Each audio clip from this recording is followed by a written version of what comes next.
नमो नमः मित्रों, संस्कृत जीवनम में आप सभी का स्वागत है। तो मित्रों, कल की कक्षा से हम लोगों ने जो हमारा तृतीय ग्रंथ है जो कि भर्तृहरिकृत नीति शतकम है, इस ग्रंथ का आरंभ कर दिया है। कल हम लोगों ने कल की कक्षा में जो हमारे भूमिका भाग से महत्वपूर्ण प्रश्न बन सकते थे, उन सभी प्रश्नों को हम लोगों ने कल की कक्षा में जान लिया था। तो जो भी मित्र हमारे साथ लाइव जुड़ चुके हैं, सभी लोग अपने दोस्तों के साथ वीडियो की लिंक को शेयर कर दें, जिससे कि अधिक से अधिक लोग हमारे साथ लाइव जुड़ सकें। और आप सभी लोग प्रतिदिन लाइव आया कीजिए, क्योंकि यदि आपके कोई भी श्लोक या प्रश्न अगर छूटते हैं, जैसे चाहे हमारी व्याकरण वाली कक्षा हो, चाहे साहित्य वाली कक्षा हो, दोनों ही कक्षाओं में से यदि आपके कोई सूत्र छूट जाते हैं या श्लोक छूट जाते हैं और उनसे संबंधित यदि परीक्षाओं में प्रश्न पूछ दिए जाएंगे, तो आप सभी के लिए बहुत बड़ी समस्या उत्पन्न हो जाएगी। तो इसलिए आप सभी लोग प्रतिदिन लाइव रहा कीजिए और अधिक से अधिक लोगों को वीडियो शेयर किया कीजिए।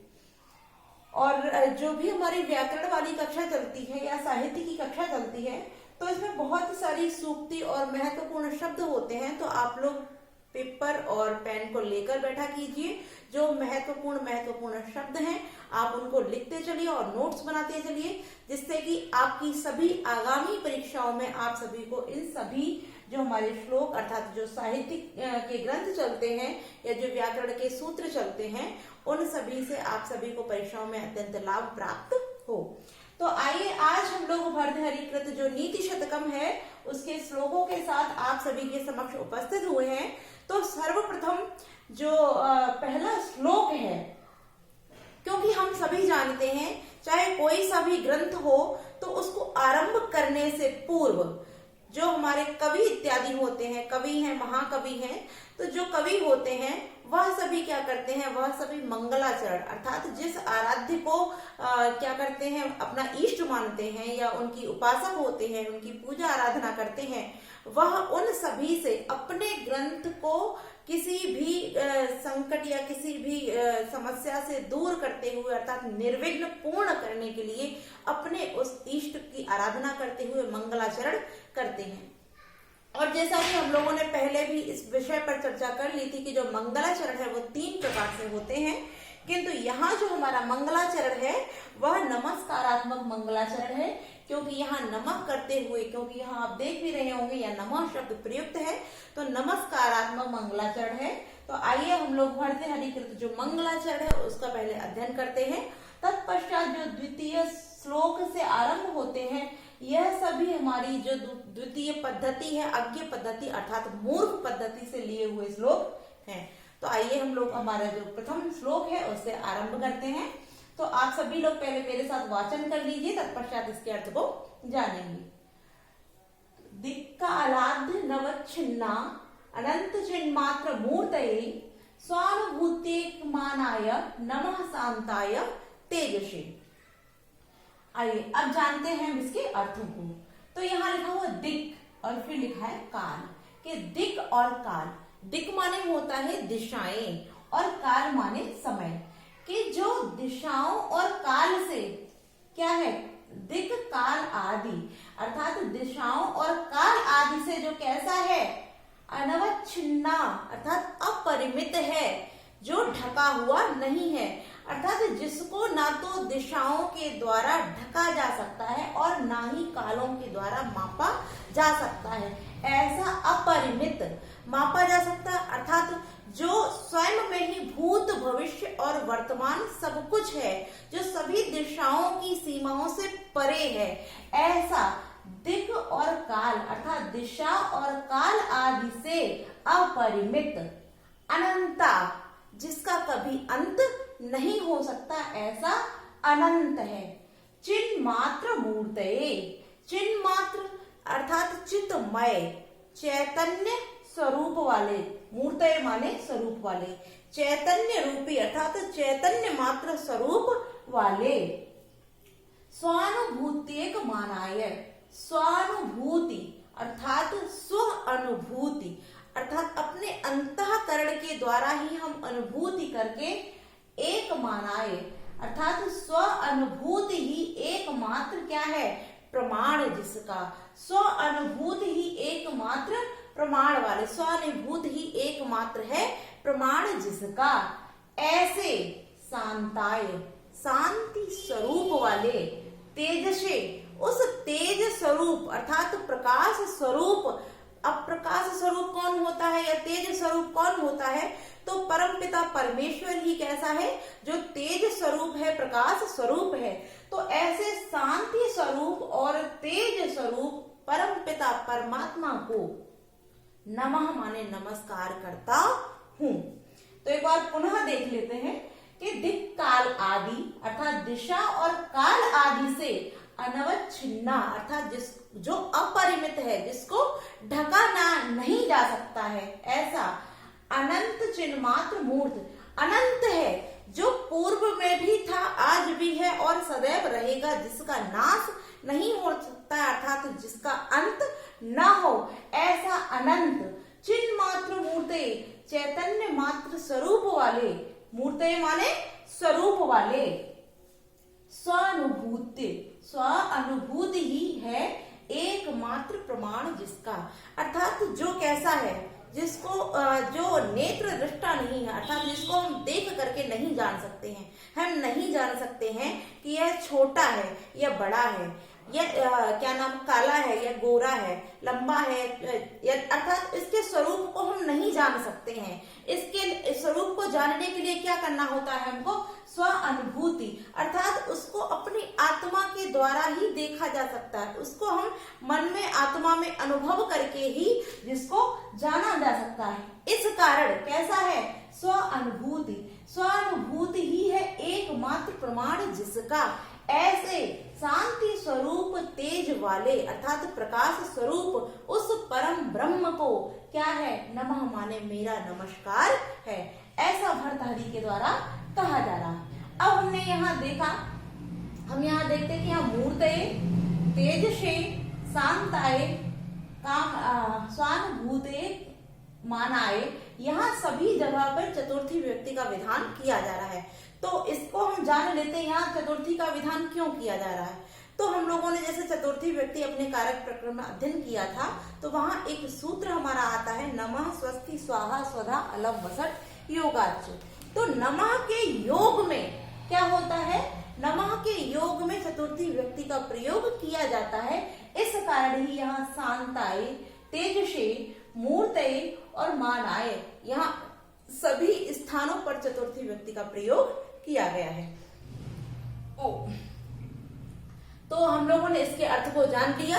तो भर्तृहरि नमस्कार करते हुए अर्थात शांति स्वरूप और प्रकाश स्वरूप उस पर ब्रह्म को नमस्कार करते हुए कहते हैं कि जो ईश्वर दिशाओं और काल आदि से कैसा है? अपरिमित है, और जो अनंत है, जिसका अंत संभव नहीं है, और जो कैसा है? चैतन्य स्वरूप वाला है, और जिसको हम अपनी अनुभूति के द्वारा ही जान सकते हैं, अर्थात हमारी स्वयं की अनुभूति ही जिसका एकमात्र प्रमाण है।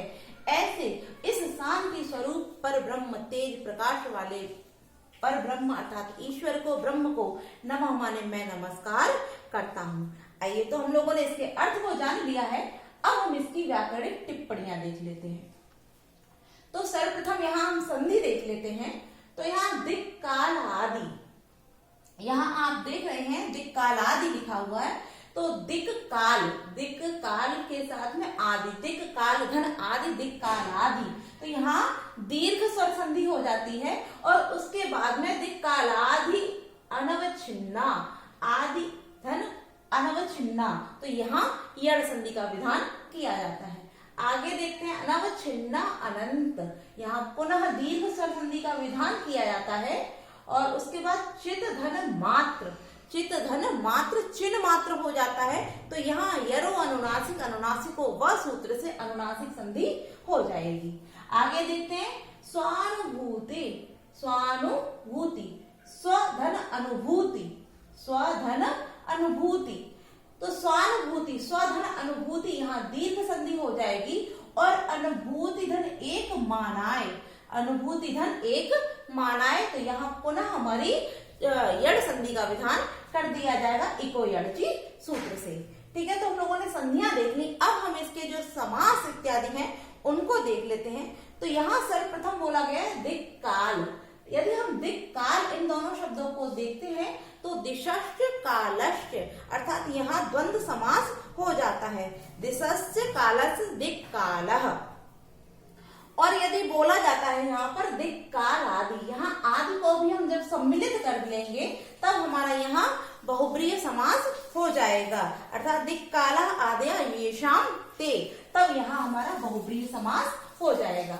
अनंतः, अनंतः जो शब्द है हमारा यहाँ पर न विद्यते अंतः, न विद्यते अंतः यस्य सः, तो यहाँ भी हमारा बहुब्रीहि समास हो जाएगा। और चिन्ह मात्र में, जैसा कि आप सभी ने पढ़ रखा होगा, तो यहाँ चिन्ह मात्र में मयूर व्यंजकादि जो हमारे तत्पुरुष समास के अन्य भेदों के अंतर्गत आते हैं, वहां मयूर व्यंजकादि तत्पुरुष समास हो जाएगा। अब हम देखते हैं कि यहाँ हमारा अर्थात स्वानुभूति, स्व अनुभूति, यदि हम इतना ही शब्द लेते हैं स्व अनुभूति, तो क्या हो जाएगा? स्वयस्य अनुभूति, अर्थात स्वयं की अनुभूति, तो यहाँ षष्ठी तत्पुरुष समास हो जाएगा। और यदि हम पूरा ले लेंगे यहाँ पे स्वानुभूति एक मानाय, तब यहाँ पर जो समास होगा वो कौन सा हो जाएगा? वह बहुब्रीहि समास हो जाएगा। अब यहाँ हमारा जो शांताय है, समधन कित प्रत्यय के साथ यहाँ शांत शब्द बनता है और सु आदि की उत्पत्ति के साथ यहाँ चतुर्थी व्यक्ति का विधान कर दिया जाता है। ठीक है, तो हम लोगों ने प्रथम श्लोक जो मंगलाचरण में था उसकी व्याकरणिक टिप्पणियों को देख लिया है। अब इसका जो महत्वपूर्ण शब्द एक और प्रश्न एक और रह गया, उसको भी जान लेते हैं। तो यह जो हमारा प्रथम श्लोक है, इसमें अनुष्टुप छंद का प्रयोग किया गया है, अर्थात यह जो छंद है वह अनुष्टुप छंद है। ठीक है, तो जो मंगलाचरण है वह किस छंद में है? वह अनुष्टुप छंद में है, वह नमस्कारात्मक है। और इसके अंतर्गत जो हमारा अलंकार प्रयोग किया गया वह स्वभावोक्ति अलंकार है। अब जब अनुष्टुप छंद की बात चली है तो आप सभी लोग वैसे तो परिचित होंगे अनुष्टुप छंद से, किंतु पुनः यहाँ हम बता देते हैं कि जो अनुष्टुप छंद होता है उसके अर्थात यह वर्णिक छंद होता है और इसके प्रत्येक चरण में 8-8 मात्राएं होती हैं। सॉरी, मात्राएं नहीं, इसके प्रत्येक चरण में 8-8 वर्ण होते हैं। ठीक है, और जो कि प्रत्येक चरण में 8-8 वर्ण होते हैं, तो इसका जो प्रत्येक चरण का जो छठवां अर्थात जो छठवां वर्ण होता है वह सदैव लघु होता है और जो पंचक होता है वो सदैव दीर्घ होता है। साथ ही साथ द्वितीय और चतुर्थ चरण में 7वां जो अक्षर होता है वह लघु होता है और प्रथम तथा तृतीय चरण में जो प्रथम तथा तृतीय चरण में 7वां जो वर्ण है वो कौन सा होता है? वह सदैव गुरु होता है। ठीक है, तो अनुष्टुप छंद के जो लक्षण है अर्थात जो लक्षण होते हैं वह भी हम लोगों ने जान लिए हैं। अब इसका जो अगला श्लोक है, हम उस अगले श्लोक की ओर बढ़ते हैं और आइए इसका अध्ययन करते हैं। तो आप सभी लोग पहले मेरे साथ दोहरा लीजिए। बोद्धारो मत्सरग्रस्ता प्रभवा स्मय दूषिता अवोदोपहताश्चान्ये जीर्णमंगे शुभासिता। अब यहाँ से हमारी जो है मूर्ख पद्धति, जिसको हम अज्ञ पद्धति के नाम से भी जानते हैं, वह यहाँ से आरंभ हो जाती है। अब जो कि यहाँ से आरंभ हो जाती है तो भर्तृहरि जी अपने द्वितीय श्लोक में क्या कहना चाहते हैं? वह कहते हैं कि आज का समय इस प्रकार का हो गया है कि जो सुभाषित होते हैं अर्थात सुभाषित, जो सुंदर भाष्य अर्थात जो सुंदर वाणी होती है, अच्छे मधुर वचन होते हैं, वह कैसे हो रहे हैं? जीर्ण मंगे, मेरे शरीर में ही जीर्ण बूढ़े नष्ट हो जा रहे हैं। क्यों हो जा रहे हैं? क्योंकि आज का जो समय है उस समय में किसी के भी पास इन सुभाषित वर्णों को सुनने का समय ही नहीं है। सभी अपनी अपनी व्यस्तताओं में व्यस्त हो गए, अपने कार्यों में व्यस्त हो रहे हैं और कुछ लोग कुछ बुराइयों से भी ग्रसित होते जा रहे हैं। इस कारण मैं इन सुभाषितों को किन लोगों से कहूँ? तो इस प्रकार से वह अपने दूसरे श्लोक में कहते हैं कि बोद्धारो, बोद्धारो अर्थात जो बुद्धिमान जन होते हैं, जो बुद्धिमान जन होते हैं वह ग्रस्त है किससे? मत्सर, मत्सर अर्थात ईर्ष्या से। जो बुद्धिमान लोग हैं आज के समय में वह ईर्ष्या से ग्रसित हो गए हैं। प्रभुव, और जो प्रभुव अर्थात जो समृद्धशाली लोग होते हैं, धनवान लोग होते हैं, तात्पर्य जो राजा इत्यादि लोग होते हैं, वह इसमय दूषिता, वह गर्व, इसमें माने गर्व से, दूषित माने भरे हुए हैं। वह कैसे हैं? वह गर्व से दूषित है अर्थात गर्व से भरे हुए हैं। आगे कहते हैं कि अबोध उपहत, अबोध उपहत च अन्य, च माने और, अन्य माने अन्य, और जो अन्य लोग हैं वह कैसे, और जो अन्य लोग हैं वह अबोध, अबोध तात्पर्य अज्ञान से, उपहत, उपहत माने घिर गए हैं अर्थात उसमें डूब गए हैं। तो यहाँ सुभाषित ग्रहण न करने वाले लोगों के भर्तृहरि द्वारा 3 लक्षण बताए, अर्थात 3 प्रकार के लोगों को बताया जा रहा है कि जो लोग सुभाषितों को ग्रहण नहीं करते हैं। तो वह कौन कौन से हैं? तो आप सभी लोग ध्यान दीजिए कि जो लोग बुद्धिमान लोग हैं, तो वह बुद्धिमान तो हैं, किंतु वह ईर्ष्या से ग्रसित होने के कारण सुभाषितों को ग्रहण नहीं कर रहे हैं। अर्थात बुद्धिमान लोग ईर्ष्या से ग्रसित हो चुके हैं, और जो धनवान राजा लोग हैं वह गर्व, इसमें माने गर्व से, दूषिता माने भरे हुए हैं। आगे कहते हैं च माने और जो अन्य व्यक्ति हैं, इन 2 प्रकार के लोगों को छोड़कर जो अन्य व्यक्ति रह जाते हैं वह अज्ञान में डूबे हुए हैं या अज्ञान से घिरे हुए हैं। इस कारण जीर्णम, बूढ़ा हो रहा है, अंगे माने शरीर में ही, सुभाषितम, जो सुभाषित है वह मेरे शरीर में ही बूढ़ा हो जा रहा है अर्थात नष्ट हो जा रहा है। कहने का भाव यह है, भर्तृहरि जी कहते हैं कि मेरे अंदर जो सुभाषित विद्यमान है मैं इसको अन्य किसी से कहना चाहता हूँ, किंतु मुझे उसके लायक अर्थात उसका जो पात्र है वह प्राप्त न होने के कारण, तात्पर्य मैं अपने सुभाषित वचनों को जिससे कहूँ ऐसे पात्र व्यक्ति के अभाव होने के कारण जो सुभाषित हैं वो मेरे शरीर में ही अर्थात मेरे हृदय में ही बूढ़े हो जा रहे हैं, नष्ट हो जा रहे हैं। क्यों हो रहे हैं? क्योंकि जो बुद्धिमान व्यक्ति हैं वो ईर्ष्या से ग्रसित है, जो राजा इत्यादि लोग हैं वो गर्व से ही भरे हुए हैं, और जो अन्य लोग बचे हैं उन लोगों को अज्ञान ने घेर रखा है। तो इस कारण मैं अपनी सुभाषित वाणी को किससे कहूँ और किस प्रकार कहूँ। तो इसके अर्थ को तो हम लोगों ने जान लिया है। अब यहाँ जो मुख्य हमारे प्रश्न बन सकते हैं अर्थात जो इसकी व्याकरणिक टिप्पणियां हैं हम उनको भी देख लेते हैं। तो सबसे पहले यहाँ लिखा हुआ है बोधारो, बोधारो जो शब्द दिया है यहाँ पर बुध धातु है, बुध धातु के साथ त्रिच प्रत्यय के विधान से बोधा शब्द बनता है, और वहाँ लट अर्थात प्रथम पुरुष बहुवचन में बोधारा शब्द बन जाता है। आगे यहाँ जो ग्रस्त धातु जो ग्रस्त शब्द हमारा लिखा हुआ है वहाँ ग्रस्त के साथ कित प्रत्यय के विधान से यहाँ हमारी ग्रस्त शब्द निष्पन्न होता है। आगे लिखा हुआ है यहाँ पर अबोधो, अबोधो तात्पर्य जो अबोधा शब्द है वह न बोध, जिसको बोध नहीं है अर्थात न बोध अबोध। तो यहाँ नए तत्पुरुष समास का विधान किया गया है। अब अन्य यहाँ हमारा जो जीर्ण शब्द है यहाँ द्रि धातु के साथ कित प्रत्यय के विधान से जीर्ण शब्द बन जाता है। अब यहाँ हम देखते हैं कि जो अंतिम शब्द हमारा बचा हुआ पद क्या है? सुभाषित। सुभाषित में सु उपसर्ग के साथ भास धातु के साथ कित प्रत्यय के विधान से यहाँ सुभाषित शब्द का सुभाषित शब्द निष्पन्न होता है, और भाववाच्य अर्थात सु आदि की उत्पत्ति से यहाँ सुभाषित शब्द हमारा बन जाता है। अब क्योंकि यहाँ जो हम लोगों ने हमारे शब्द बन सकते थे अर्थात जो महत्वपूर्ण शब्द थे वह सभी जान लिए हैं, और यहाँ हमारी जो एक संधि होती है उसको भी हम देख लेते हैं। अबोध धन उपहते, उपहता, अबोध धन उपहता। तो यहाँ पर हमारी जो संधि है वो कौन सी हो जाएगी? गुण संधि हो जाएगी।